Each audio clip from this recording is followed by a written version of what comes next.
Hey y'all, and welcome back to Carbon Scoring, the best place for comics history and action figures.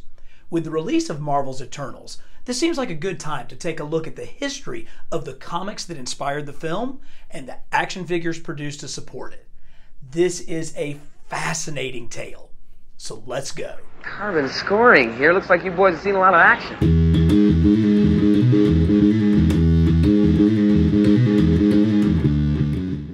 You can argue about the other three spots on the comic book artist Mount Rushmore, but the undisputed top spot goes to Jack the King Kirby.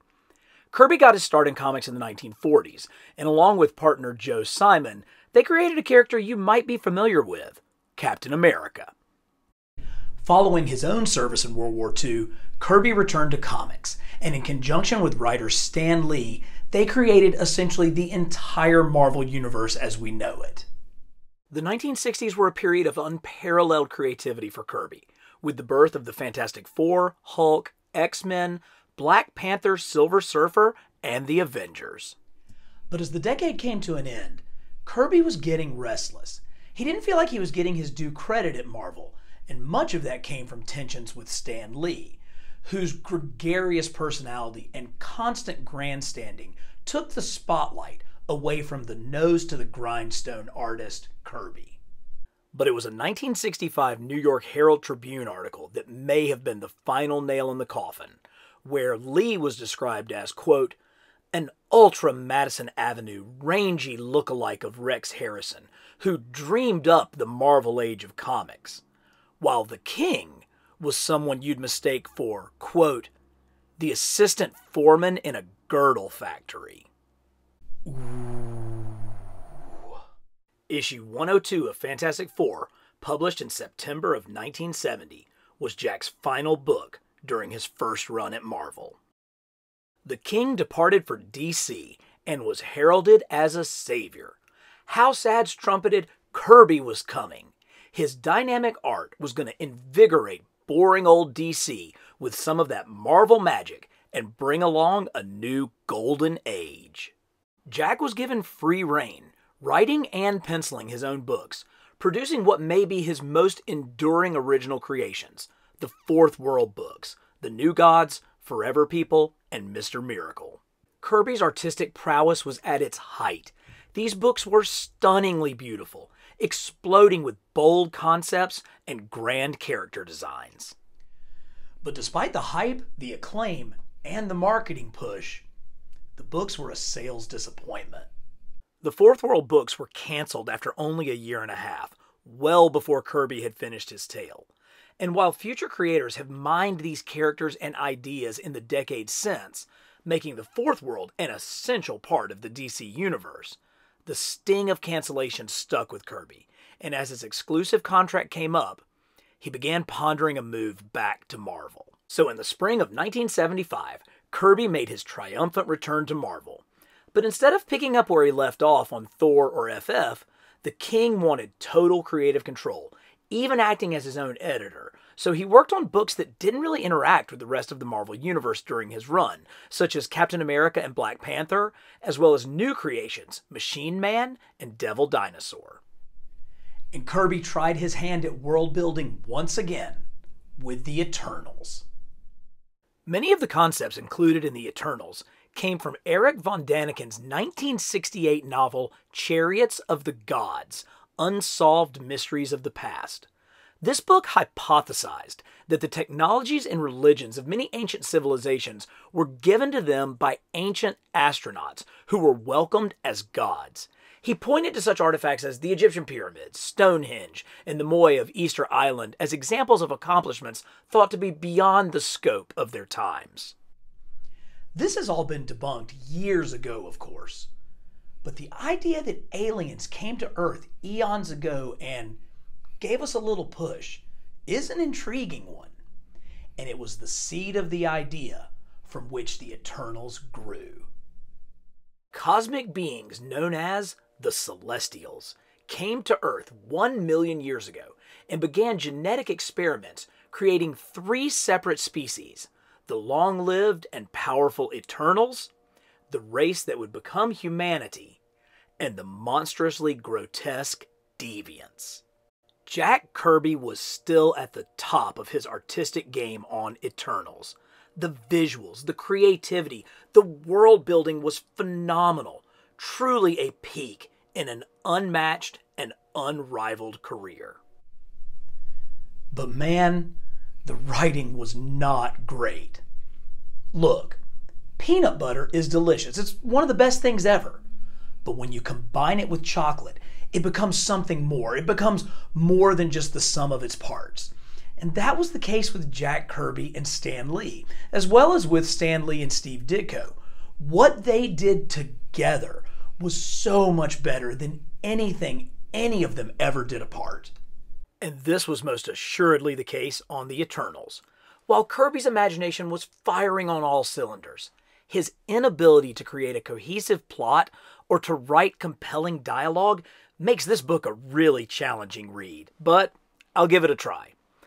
At the start of the series, the eternal Icarus mistakenly triggers the fourth host, a godlike being sent to destroy Earth.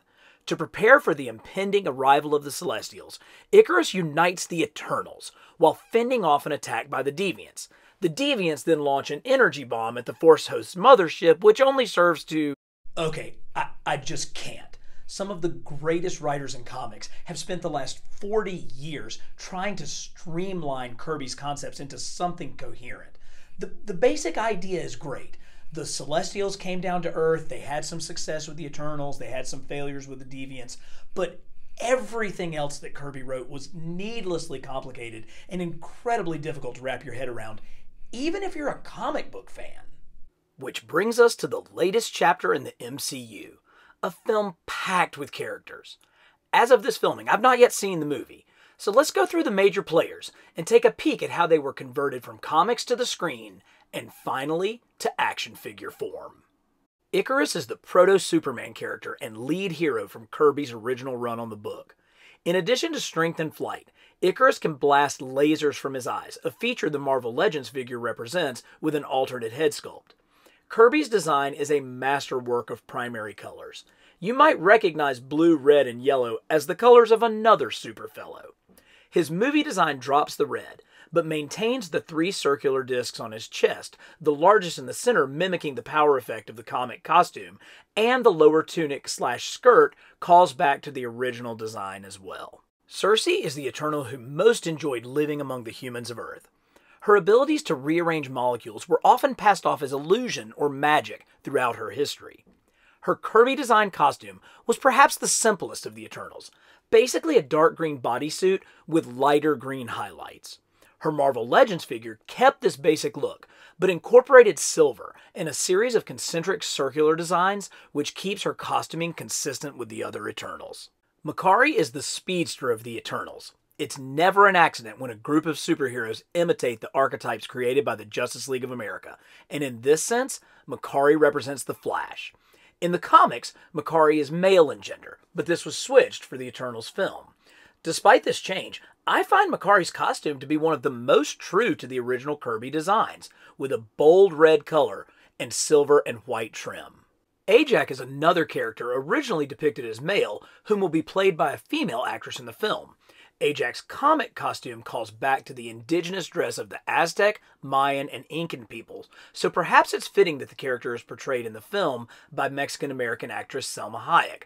In addition to the typical cosmic power set possessed by all Eternals, Ajak has the ability to communicate directly with the Celestials when they're in close proximity. Sprite, despite being thousands of years old, appears as a child in both the comics and in the MCU. Due to his small stature, he's not as strong as the other Eternals, but the Trickster does possess powers of molecular reconstruction similar to Cersei. Kirby drew Sprite as an almost red-headed Loki child, with obvious similarities between their costumes. His MCU counterpart maintains the childlike appearance, the red hair, and the predominantly green color scheme, while flipping genders once again. Kingo was one of the later characters introduced in Kirby's Eternals run.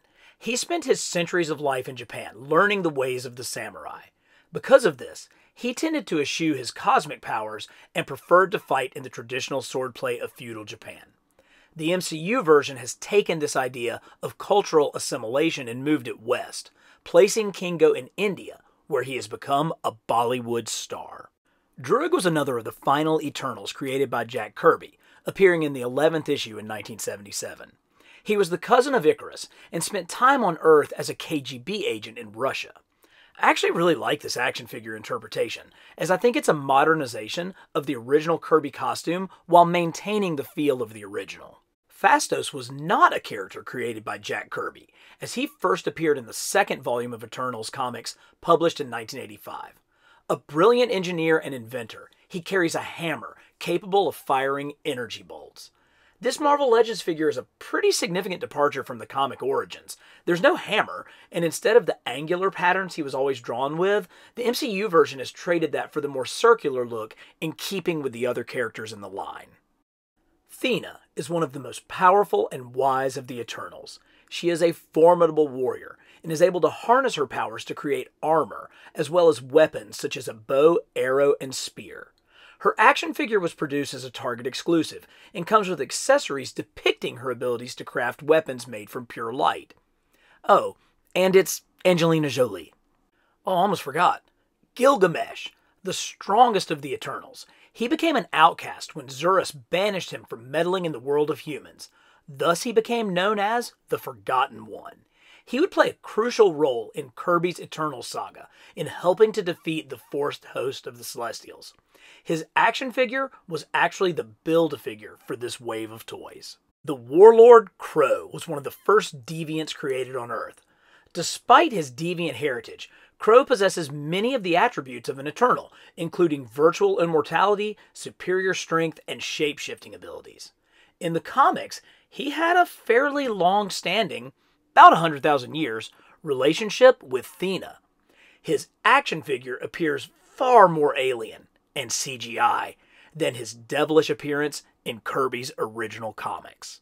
Let me know what you guys think of this latest installment in the MCU canon. And if you're into this kind of deep dive into comics history and action figures, give this video a like and hit subscribe so that you won't miss out on any of the good stuff coming from Carbon Scoring.